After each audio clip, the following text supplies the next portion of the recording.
Lockdown से पहले गीता के घर का नजारा कुछ ऐसा था कि रोहन ऑफिस जाता था और शिविन स्कूल। जिनके घर से जाने के बाद गीता काम खत्म करके बाकी समय आराम करती थी।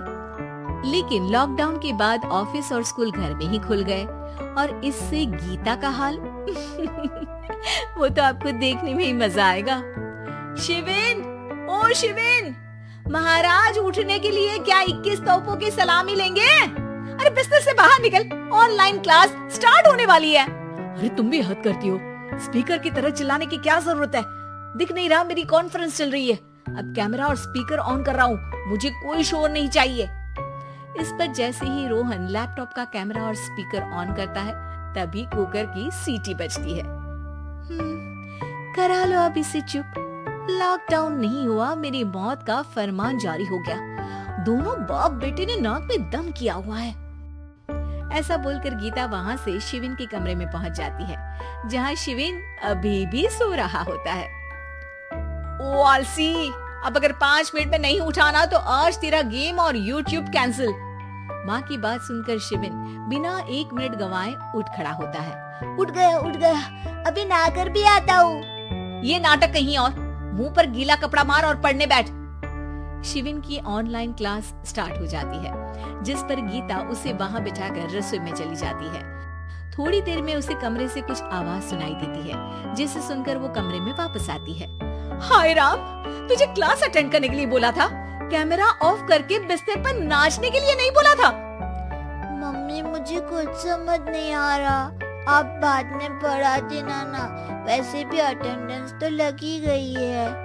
हाँ बेटा जरूर, बन जा तू, अभी से हम सबका बाप बन जा। अरे नहीं मतलब कहाँ से लाते हो इतना दिमाग, और पढ़ाई करते हुए ये चला कहाँ जाता है? नाइस क्वेश्चन, दिमाग से पूछकर बता दूंगा। शिविन की बातों से परेशान होकर गीता उसे मारने के लिए जैसे ही आगे बढ़ती है तभी वो कमरे से बाहर भाग जाता है। अब शिविन आगे आगे और गीता हाथ में चप्पल पकड़े उसके पीछे पीछे पूरे घर में दोनों घूम रहे होते हैं। इसी बीच वो रोहन के पास पहुंच जाता है और शिविन को मारने वाली चप्पल रोहन के लैपटॉप पर जाकर गिरती है। ओए माँ! मम्मी, अब पापा को चप्पल मार रही हो? वो आज तक के रिपोर्टर, चुपचाप जाकर क्लास अटेंड कर ले, नहीं तो अगली तेरे पीछे लगेगी। इस पर शिविन वहाँ से चला जाता है, जिसके बाद रोहन गीता से कहता है, इस सर्कस के लिए कुछ बोलना चाहोगी? अरे क्या करूं, जब से तुम दोनों घर में रहने लगे हो, घर अपने आप ही सर्कस बन गया है और मैं तुम्हारी नौकर, कभी बेटी को संभालो तो कभी बाप के नखरे उठाओ। इन्हीं सब उथल पुथल में दिन बीतते रहते हैं, जिसमें हर रोज घर के अंदर कुछ नया सियप्पा खड़ा मिलता है, जो ज्यादातर शिविन और रोहन की ऑनलाइन स्कूल और ऑफिस से रिलेटेड ही होता है। एक सुबह, शिविन चल उठ, आज की क्लास जल्दी है। कैमरा ऑफ करके आप अटेंड कर लो। अरे ऐसे छित्तर पड़ेंगे, दादी नानी सब एक साथ याद आ जाएंगी। गीता की लाख मशक्कतों के बाद क्लास तो खत्म हो जाती है, लेकिन उसके बाद शिविन फोन इस्तेमाल करते हुए इंस्टाग्राम रील बनाने लगता है। रसोड़े में कौन था? तुम थी, मैं थी, कौन था? हाँ, मैं गरीब हूँ। अरे ओ गरीब के बेटे, आजा, मैं बनाती हूँ तुझे गरीब। मैं बताती हूँ रसोड़े में कौन था। पढ़ाई करने बोलो तो इनकी माँ मर जाती है, और ये पागलपंतियाँ जितनी मर्जी करा लो। गीता शिविन को डांट रही होती है, तभी रोहन बीच में बोल पड़ता है, अरे बच्चा ही तो है, इतना गुस्सा क्यों कर रही हो? बेटे का साथ देने की इसी एक कोशिश में अब शिविन के साथ साथ रोहन भी गीता के गुस्से की सूली पर चढ़ जाता है। अगर बेटे पर इतना ही प्यार आ रहा है तो इसे क्लास अटेंड क्यों नहीं कराते, इसका होमवर्क क्यों नहीं कराते? उस समय तो बहुत जल्दी मीटिंग आ जाती है, वो काम मैं करूं और यहाँ इस बेफिजूली की चीज में तरफदारी करके बन जाओ महान।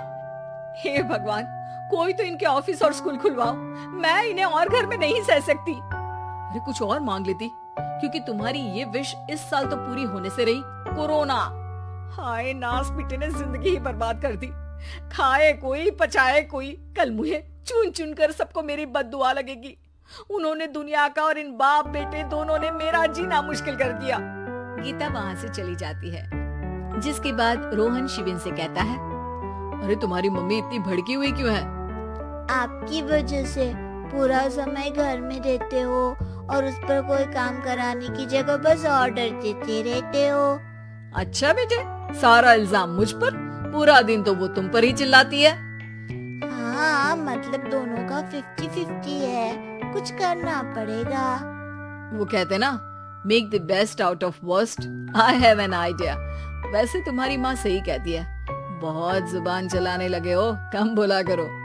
अगली सुबह रोहन और शिविन अपनी गलती को सुधारने के लिए गीता के उठने से पहले घर का आधा काम खत्म कर देते हैं, जिसे देखकर गीता खुश हो जाती है और फिर बाकी बचा काम वो तीनों मिलकर पूरा कर लेते हैं। जिसके बाद अब वो सब मिल बांट कर हर काम में एक दूसरे की मदद करते हुए लॉकडाउन का मजा लेने लगते हैं।